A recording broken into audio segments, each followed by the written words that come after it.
श्री शिवाय नमस्तुभ्यम। महाराज, आप सभी को दीपावली की बहुत बहुत शुभकामनाएं। आप सभी लोग जानते हैं दिवाली रोशनी, खुशहाली और माँ लक्ष्मी के आगमन का पवन पर्व होता है। इस दिन अगर सही विधि विधान से माँ लक्ष्मी और भगवान गणेश का पूजन किया जाए तो साल भर घर में सुख समृद्धि और धन की वर्षा बनी रहती है। महाराज, आज की इस वीडियो में हम आप सभी को दिवाली पूजन की बहुत ही सरल और संपूर्ण विधि बताएंगे।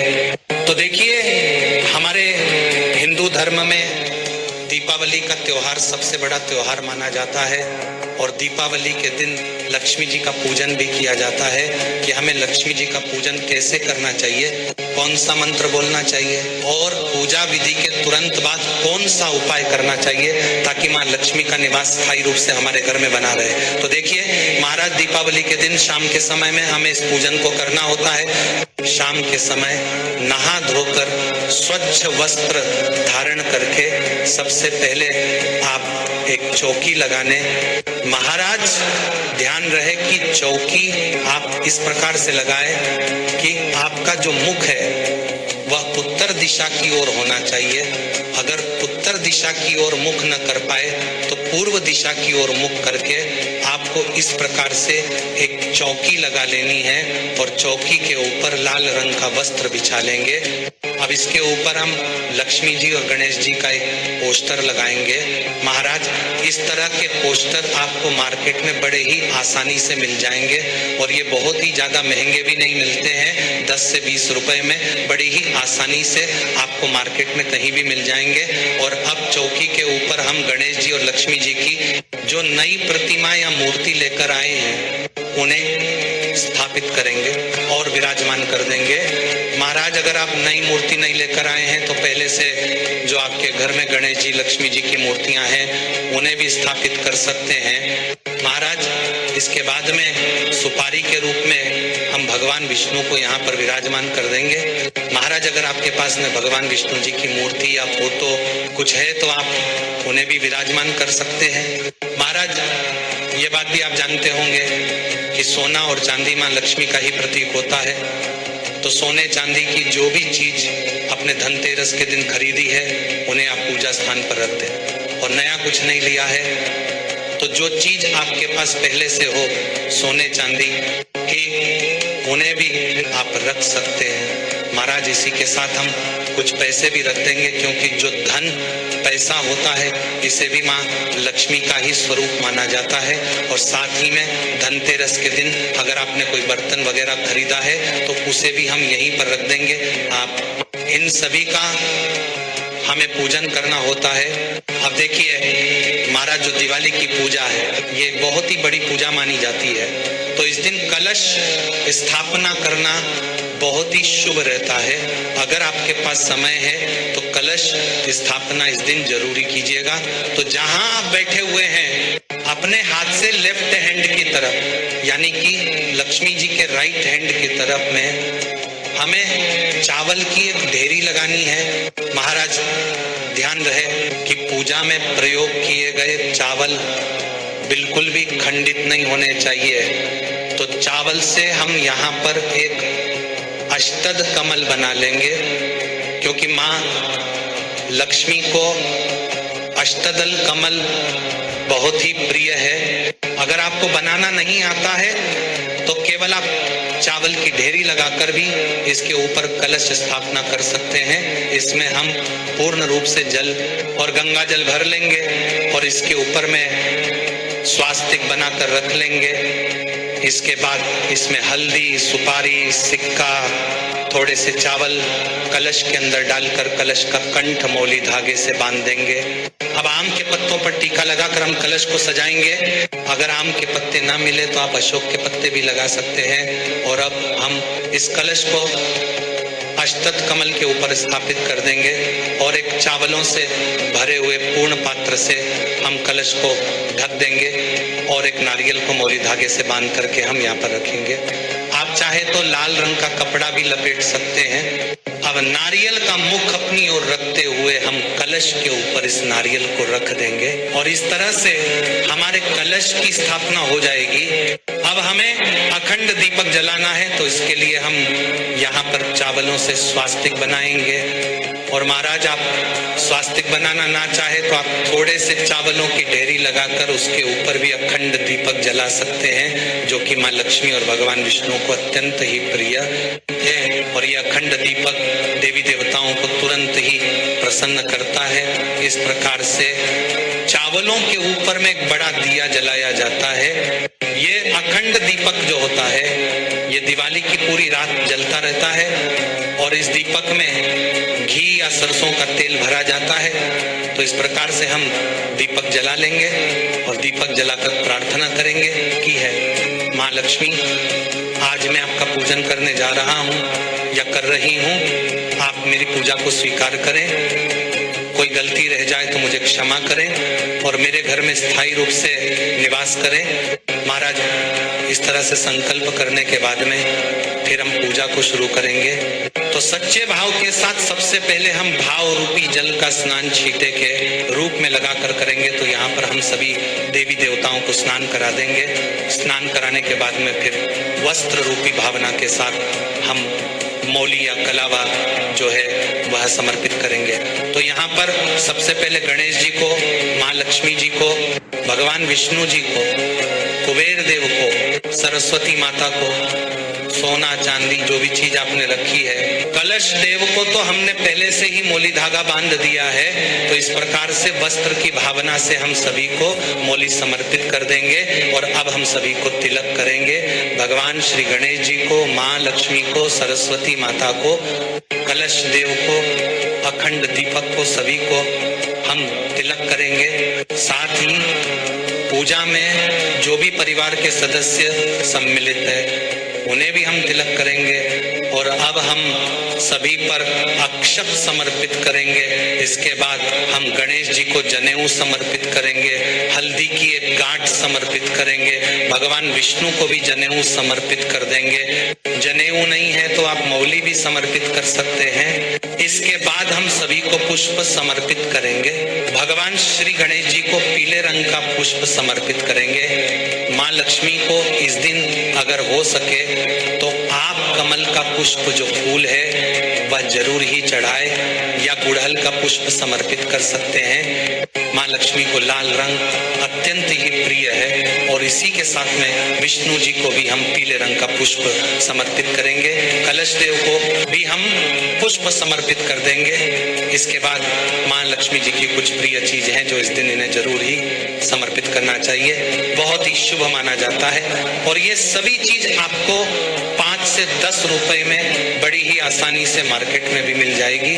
सबसे पहली वस्तु जो कि माँ लक्ष्मी को बहुत प्रिय है, कौड़िया। इसे माँ लक्ष्मी बहन के रूप में भी जाना जाता है क्योंकि समुद्र मंथन से माँ लक्ष्मी और कौड़ी दोनों का ही जन्म हुआ था। इसी के साथ में 5 गोमती चक्र हम ले लेंगे। महाराज गोमती चक्र में चक्रनुमा आकृति दिखाई देती है, इसे ही गोमती चक्र कहा जाता है। इन्हें ले लेंगे। इसी के साथ में 5 कमलगट्टे रखें। मार्केट में बहुत आसानी से मिल जाते हैं। लक्ष्मी चक्र भी मिलता है, उसे भी आप ले सकते हैं। इसी के साथ सुपारी भी समर्पित कर दीजिएगा। और अब इसके बाद में हम सब सप्तधान समर्पित करेंगे, यानी कि 7 प्रकार के अनाज इस दिन समर्पित किए जाते हैं। साबुत अनाज के लिए हम समर्पित करेंगे।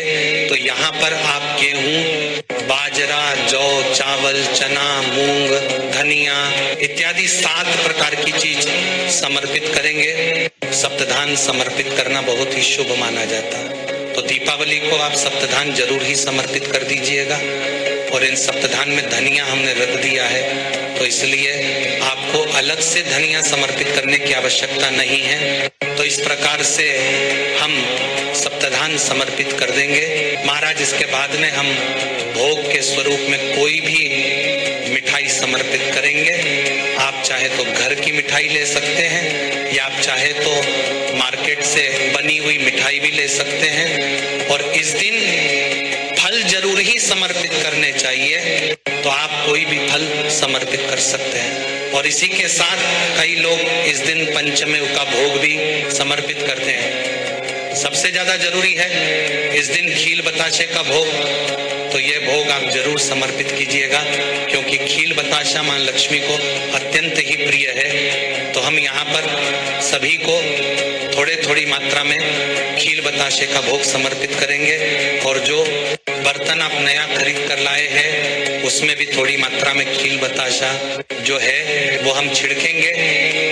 और अब इसके बाद में 2 पान के पत्ते हमें लेने हैं। 2 पान के पत्ते ना मिल पाए तो 1 पान का पत्ता भी आप ले सकते हैं। माँ लक्ष्मी को अत्यंत ही प्रिय होता है पान के पत्ते के ऊपर जो भी चीज अपने भोग के रूप में चढ़ाई है वे सभी चीज थोड़ी थोड़ी मात्रा में आप इसके ऊपर रख दीजिएगा।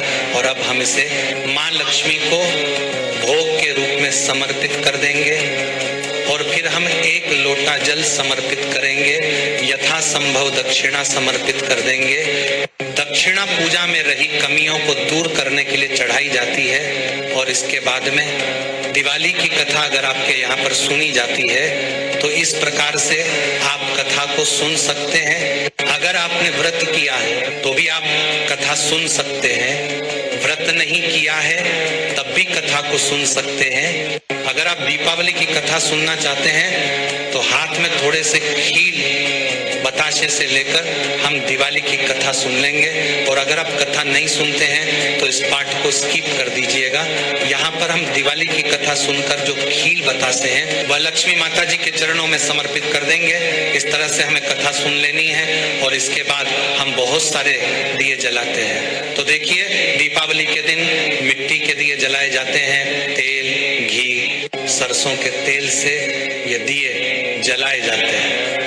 तो इस दिन आप चौकी के पास में ही इन सभी दियों को रखकर जला लें। और लक्ष्मी माता का जब भी आप पूजन करें तो धूप बत्ती जरूर ही जलाएं। लक्ष्मी माता को सुगंध अत्यंत ही प्रिय है, तो धूप हम जरूर ही दिखाएंगे। फिर हम आरती करेंगे। तो देखिए, हमारे यहाँ पर लक्ष्मी माता की, भगवान श्री गणेश जी की बड़ी ही धूमधाम के साथ आरती की जाती है। तो अखंड जो दीपक है उसे हमें नहीं उठाना है, इसके अलावा कोई एक छोटा दीपक आप जलाएं, उसे अच्छे से सजा लें। और इसके बाद सबसे पहले भगवान श्री गणेश जी की और उसके बाद माँ लक्ष्मी की आरती हम करेंगे। बड़ी ही प्रेम भाव के साथ आप इस आरती को पूर्ण कीजिएगा। और इसके बाद हाथ जोड़कर पूजा में रही कमियों के लिए माता रानी से क्षमा याचना करेंगे, और अपने घर में लक्ष्मी जी को निवास करने के लिए प्रार्थना करेंगे, उनके आगमन के लिए स्वागत करेंगे। आप चाहे तो माँ लक्ष्मी के बीज मंत्र का 108 बार जप भी कर सकते हैं। मंत्र है ओम हरीम श्रीम लक्ष्मी नमः। इस मंत्र का 108 बार जाप करें, या आप चाहे तो 5, 11 या 21 बार भी जप कर सकते हैं। और इसके बाद में खील यानी कि जिसे धान कहा जाता है, इसे हम मां लक्ष्मी के ऊपर वर्षा करते हुए दोनों हाथों से समर्पित करेंगे। महाराज परिवार के सभी सदस्य धान की वर्षा जरूर करें। और इस प्रकार से धन वर्षा के बाद में हमारी जो पूजा है वह संपूर्ण मानी जाती है। तो हमारी पूजा पूर्ण हो गई है। और अब इसके बाद में हम लक्ष्मी पोटली बनाएंगे। तो देखिए महाराज, जब भी आपको समय मिल जाए, आप चाहे तो पूजा के तुरंत बाद भी बना सकते हैं, या आधा घंटा 1-1.5 घंटा, जब भी आप फ्री हो जाए, रिलैक्स हो जाए, उसके बाद में आप इस लक्ष्मी पोटली को जरूरी बनाइएगा। इसे बनाने के लिए सबसे पहले आप चाहे तो कोई एक लाल रंग का कपड़ा ले लीजिए, या फिर आप कोई पोटली ले लीजिए। तो हम लाल रंग का कपड़ा लेंगे, और इसके ऊपर हमने जो भी माता लक्ष्मी जी को समर्पित किया है वो आपको इसके ऊपर रखना है। जैसे कि 5 गोमती चक्र, 5 कौड़िया, 5 कमल गट्टे। आप चाहे तो 2-2 की संख्या में भी ले सकते हैं। सुपारी रख लीजिएगा, और हल्दी की गांठ भी यहाँ पर रखना है इस तरीके से। और यहाँ पर हमने जो चांदी का सिक्का लिया था वह भी रख लें। आप चाहे तो चांदी का सिक्का अगर आपने नहीं लिया है तो इसके जगह पर आप 1 रुपए का सिक्का भी रख सकते हैं। और अब लक्ष्मी प्राप्ति का बीज मंत्र बोलते हुए हम इसकी गांठ बांधेंगे। ओम हरीम श्रीम लक्ष्मी नमः। इस मंत्र को बोलते हुए गांठ बांधकर इस पोटली को ले जाकर आपके धन वाले स्थान पर, जहां आपकी तिजोरी है, पैसा रुपया गहना जहां भी आप रखते हैं, पूरे साल के लिए इस पोटली को ले जाकर वहां पर रख दीजिएगा और अगले साल इनमें से जो चीज खराब हो गई है उनका विसर्जन करके आप फिर से इन सामग्री को प्रयोग में ले सकते हैं। तो इस प्रकार से हमारा जो लक्ष्मी पूजन है वह संपन्न होता है। महाराज, अगर आपको हमारे बताने का तरीका पसंद आया है तो वीडियो को लाइक करके हमें कमेंट सेक्शन में जरूर बताइएगा कि हमारी मेहनत सफल हुई है या नहीं हुई है। महाराज, आप सबको वीडियो कैसी लगी कमेंट सेक्शन में जय मां लक्ष्मी जरूर ही बताइएगा और इस वीडियो को ज्यादा से ज्यादा हर सनातनी हिंदू भाई बहन के साथ शेयर करना बिल्कुल मत भूलिएगा। और महाराज, आप हमारी यह वीडियो कहां से देख रहे हैं कमेंट में जरूर बताएं और आप सभी लोगों को हैप्पी दिवाली, श्री शिवाय नमस्तुभ्यम महाराज।